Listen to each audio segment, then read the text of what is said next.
وما من دابة في الأرض إلا على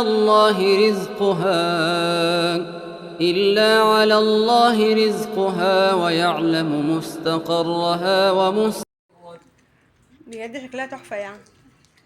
الشقة دي ما بتنضفش. بصوا شايفين الكنب ولا الأرض ولا الهدوم اللي هناك دي. هنعدل بقى حالا الشقة، بس نشغل أذكار المساء كده نتفرج عليها. ويلا بقى تعالوا شوفوني. السلام عليكم ورحمة الله وبركاته.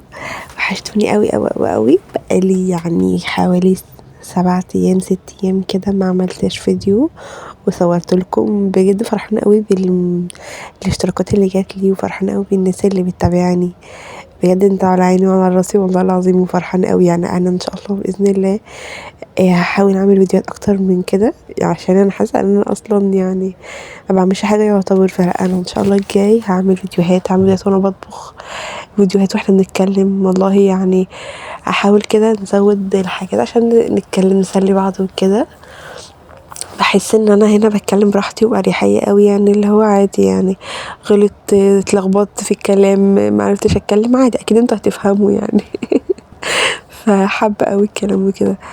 ما تنسوش تصلوا على النبي، ولو انتوا عايزيني اعمل حاجات معينة لو عجبكم الفيديو قولولي برضو. لو عجبكم ما تنسوش اهم حاجة الاشتراك بس. عايزين ان شاء الله نحاول نوصل ل1000 مشترك الشهر ده بإذن الله، يعني بيكم والله. وبجد بحس مبسوطة قوي ان انتوا بتشجعوني، مبسوطة قوي ان انتوا بتتكلموا معايا والكومنتات اللي بتجيلي جميلة قوي قوي قوي، والناس والله العظيم محترمة جدا. فيا رب يسعدكم يا رب، ويحللكم ايامكم ويرضى عنكم، ويبارك لكم في اولادكم يا رب. ما تنسوش تشتركوا معايا. والكومنت لما انتوا بتعملوا لي كومنت بيجيلي اصلا الصفحه نفسها، انما انت لو متابعه ما بيجيليش الصفحه. فانا كده ببقى عارفاكم بالظبط، ببقى عارفه مين ده وببقى عارفاكم. فاللي عايز نعرفه يعمل لي كومنت. كنت عايزه اتكلم عن قصه بقى كده جميله قوي صغنونه كده، اتمنى تستفيدوا منها وتحبوها يعني.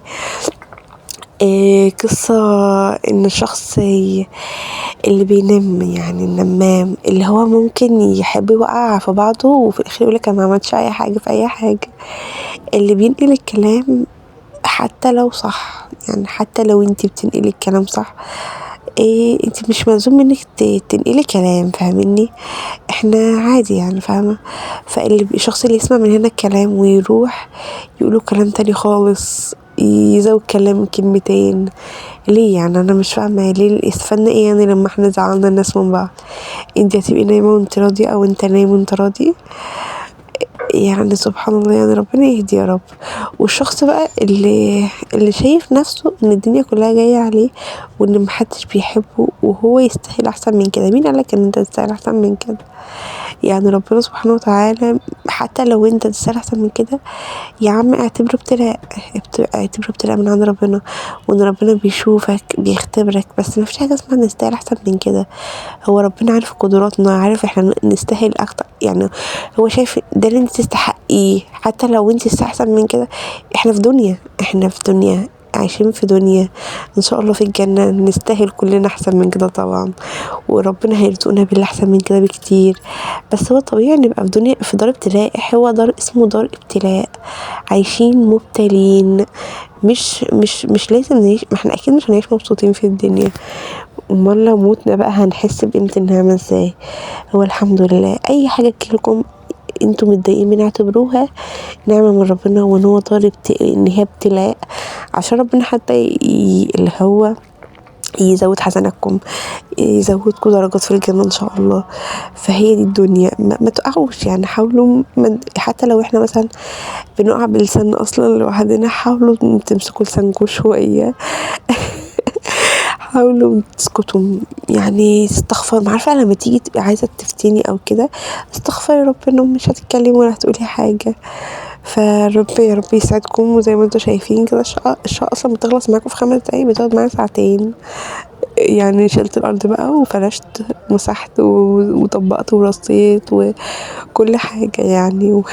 وحطيت معطر وقرأت القرآن ومسحت السلم وعملت كل حاجة زي ما حاجات حلوه كده والواحد يتمرمط على الاخر. الشقه بلها ملامح، فرق فظيع، فرق حلو قوي والله العظيم. الحمد لله الحمد لله احنا وصلنا للمرحله دي اخيرا. لو عجبكم الفيديو دوسوا لايك واشتراك واكتبوا لي كومنت عشان اعرف الصحه بتاعتكم.